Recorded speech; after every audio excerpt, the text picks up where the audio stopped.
In the name of the Father, and of the Son, and of the Holy Spirit. Amen. Inspiration.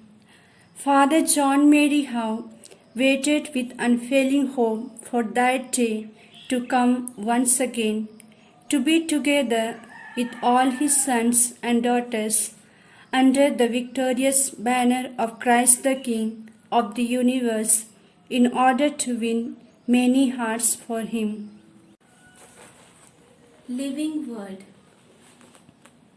For if you have been united with him in a death like his, we will certainly be united with him in a resurrection like his.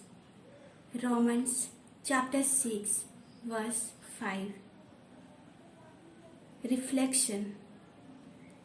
Father John Howe was not shaken even when all the activities of St. John's League was turned into ashes.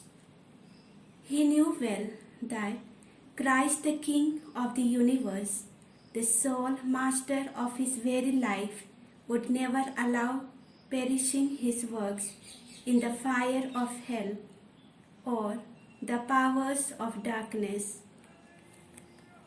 He was sure that a pleasant dawn would rise again from the storms of destruction with more vigor and enthusiasm.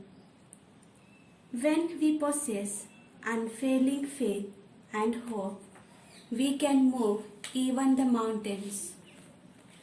Nothing is impossible for the one who trusts in the Lord.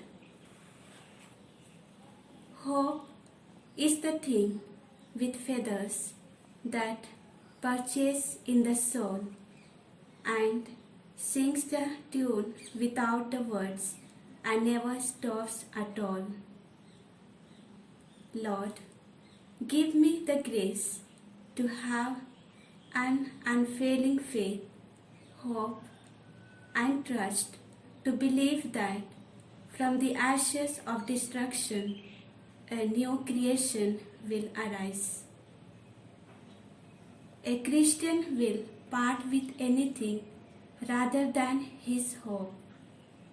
He knows that hope will keep the heart both from aching and breaking, from fainting and sinking.